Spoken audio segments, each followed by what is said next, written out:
Alright, I'm recording this at 11 p.m., so I guess I'll be opening my Christmas presents in an hour, except that there's nothing to open because all of my Christmas presents are very abstract. I hope to be accepted for who I am. And one thing comes to mind because unfortunately, we just had some virtual graduations. We weren't able to hold graduations in person at the university where I'm teaching. I spoke very highly for one of my students actually who graduated this year. He made me realize the extent of my compulsive eating disorder. He had tried to come to my office hours, came a little bit too early. I was in the middle of eating, and I got upset with him. And we almost lost him as a student. He asked how to drop the class. Somehow I pulled my way out of that. So on his graduation, I used it as an example of how we were always constantly learning, right? Even though I was 15 years his senior at that I'm still learning from him, and we turned it around, right? He's satisfied. He doesn't even remember the incident. I had to talk to him about the incident before I brought it up at his graduation, just to make sure there wouldn't be any misunderstanding.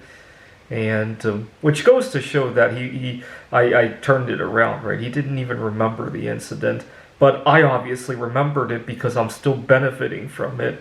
And so I used it as an opportunity to talk about the concept that we're constantly learning. Now, graduations are a sore topic for me because when I was a kid, I hated graduations. I didn't like the way I looked. I didn't like the way I presented on stage. And I didn't want to go to my graduation event when I was working on my PhD. My parents dragged me there. The reason I didn't want to go at the time was I didn't have a girlfriend, and I just didn't feel like I belonged. Nowadays, that's really stupid looking back at it, but at the time, I really identified with the idea of not having a partner going up on stage with me. I don't anymore, obviously. But it just goes to show, why can't people, even to this day, I have a hard time gaining acceptance being happily single.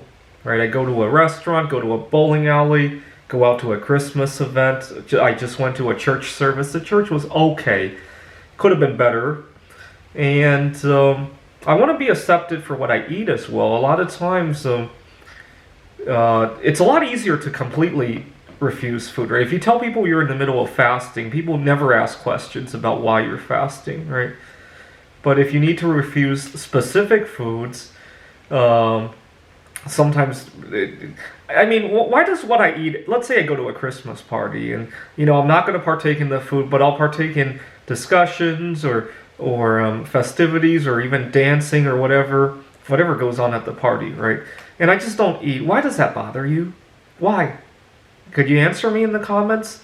If I go to a graduation, hopefully one day we'll go back to the classroom to graduate, and I congratulate the student. I talk about how I continue to learn, even though I'm supposed to be teaching the student, and how the student should continue to learn in his career. And I just refuse food, but I still partake in everything else. Why does that bother you? Why? Why does it bother you that I have different... See, right now, I'm also working at a tutoring center. This past week, I was the only instructor. We had 8 or 9 students during part of the time there, and I had to juggle all that. Now, I don't mind filling in for my colleagues who have Christmas plans with their family. It's great that everybody's staying connected. It's been a difficult year. My problem is there are other times in the year where there are other events that are near and dear to me. Why doesn't it go in a two-way street? Right? So for example, I love stargazing.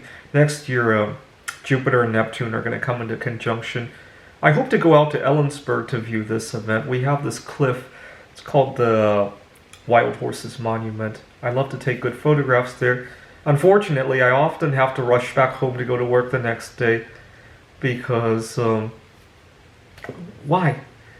Why can't that just be an alternative Christmas that I like, right? Alright, so hopefully in an hour I'll open my imaginary Christmas presents and see if I get any of this in there. Thanks for watching.